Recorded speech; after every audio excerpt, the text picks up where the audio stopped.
事实上我每天都睡低于少于5个小时，所以这个也很错。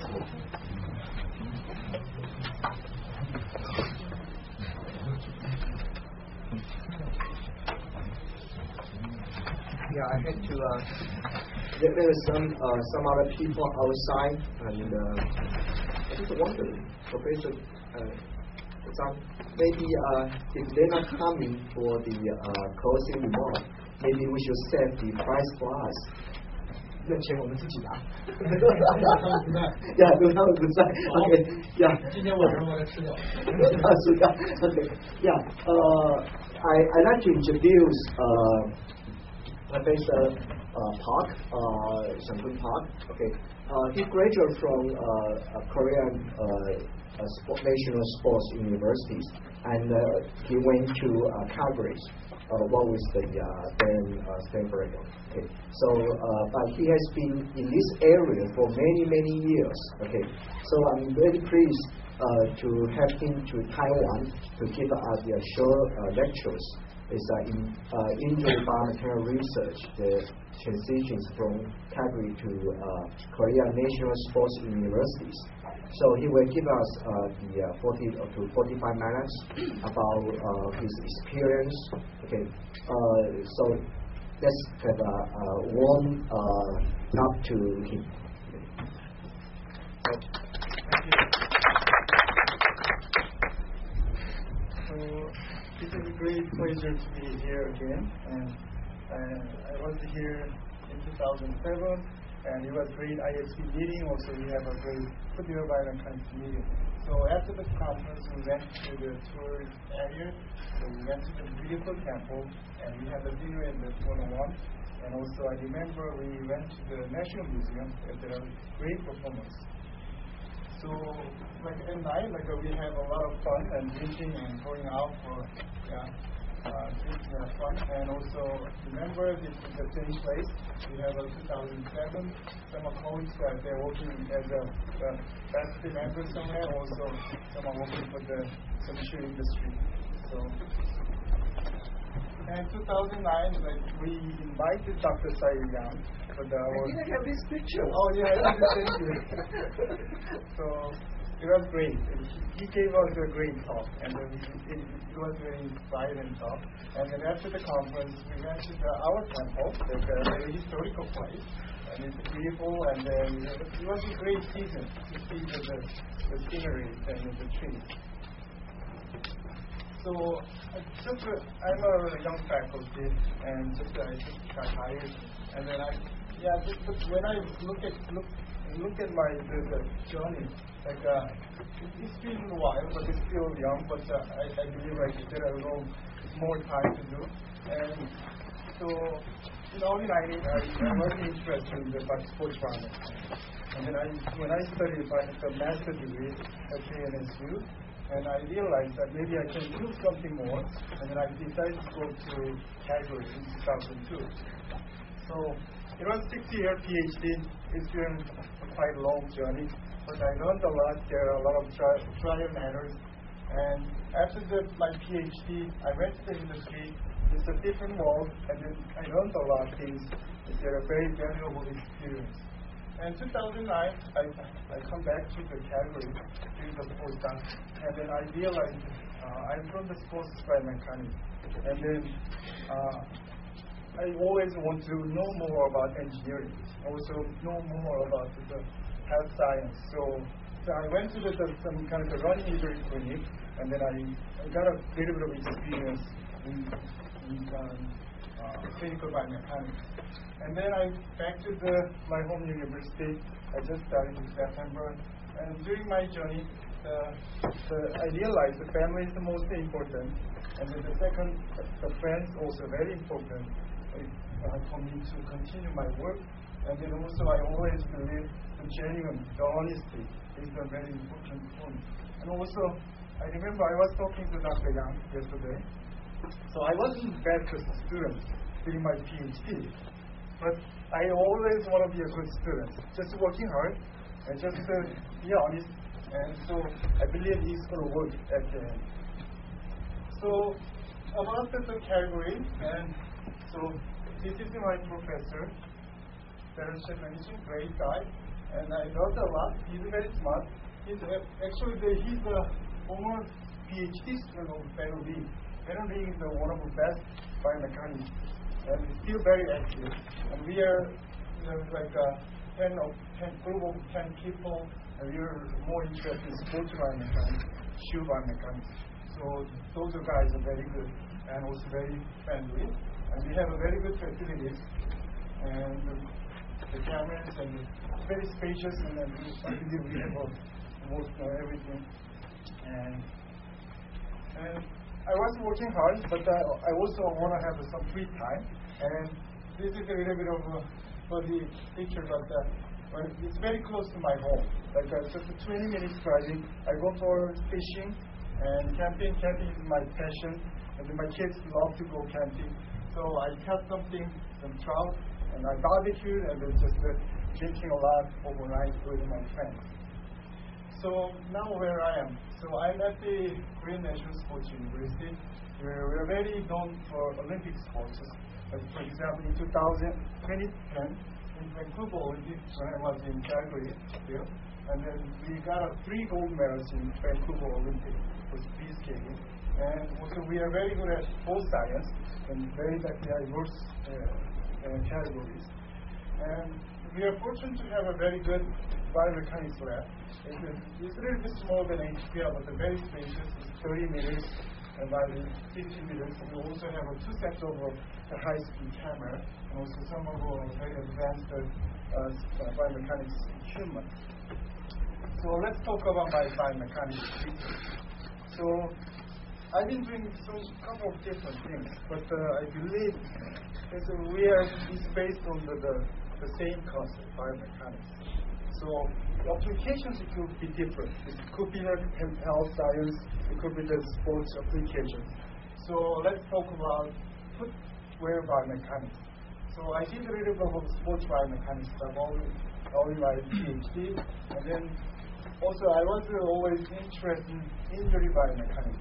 It's always exciting to know about human body and how it can do for human being. So I was studying about ACL and OA, osteoarthritis.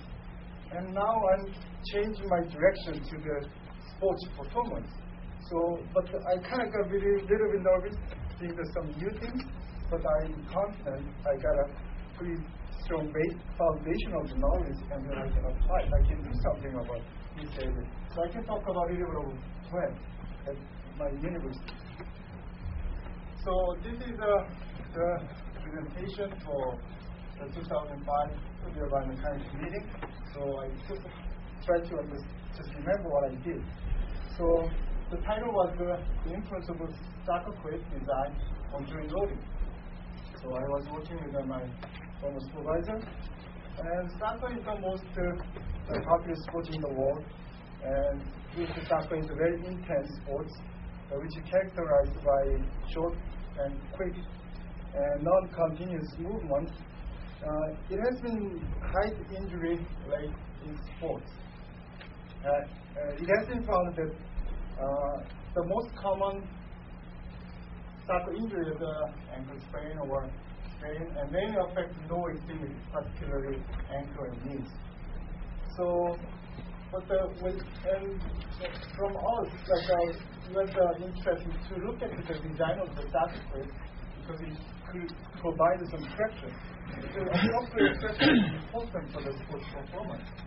So previous studies think the higher rotation traction or friction may provide some effective force or more loading at the joint, maybe contribute to some injuries. If you see that some soccer games, like you remember Mike Owen in England, he just played 5 minutes in the World Cup. He just stepped on the floor and then he just whacked the knee. And maybe it might be there are some risk factors, but maybe the traction might be one of the risk factors, I believe. And however, how the soccer shoes with a different clip affect lower extremity has not been stabilized, which means there are not much studies on this area.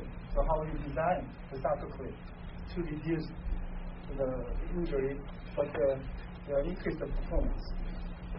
So the purpose of the study was to determine the frictional characteristics of the soccer clip and also the influence of the soccer clip design on the joint moment.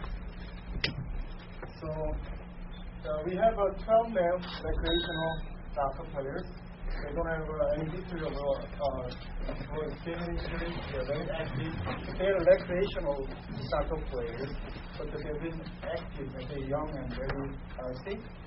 So, and then we have 4 soccer plates. This is regular running shoes from Adidas. And we have 4 from Adidas. This is a very most popular soccer shoes for the last 30 years. This is the World Cup. We have only 6 clips, a little bit higher than this Prof. And TRX was kind of our interest because the Adidas, they just designed new soccer clips. And this is more like a blade type and a little bit deep, but they believe it might have something something better compared to the other designs, conventional designs. So we look at some we do some mechanical testing and human testing. Sometimes you need to look at both aspects because the one aspect doesn't provide every information. So we can get some piece from each aspect, and then you can understand the picture. So we use the machine. It's called automated Fourier testing system. It's developed by our lab and then the Adidas. And as you can see, we can do some translational traction tests and also rotational traction tests. So we mimic the real game situation with some plates, and we have some force transducers under here, and we can measure some kind of force in 3 directions. We can calculate some friction or the traction. So for the rotational sense, actually we calculate the free moments actually from between the soccer shoes and the floor. So let's show the movie.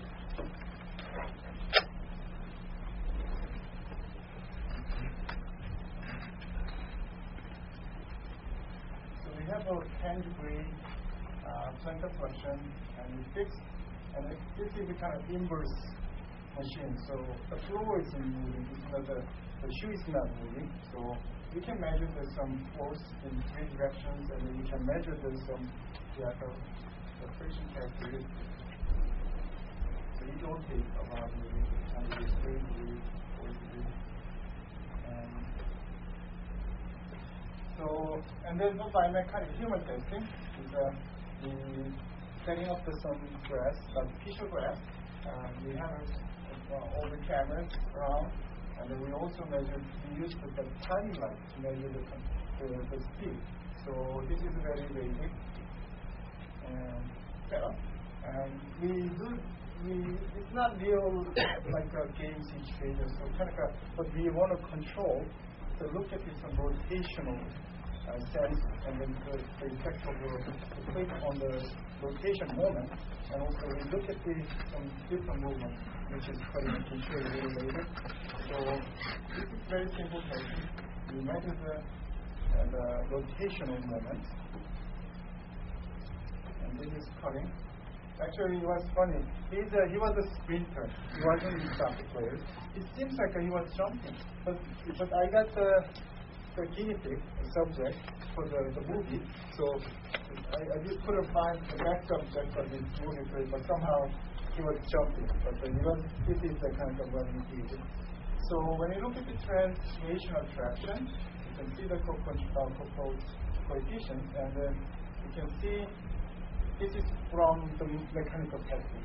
So you see kind of the difference, the static traction coefficient. So we see the different levels. The rotational traction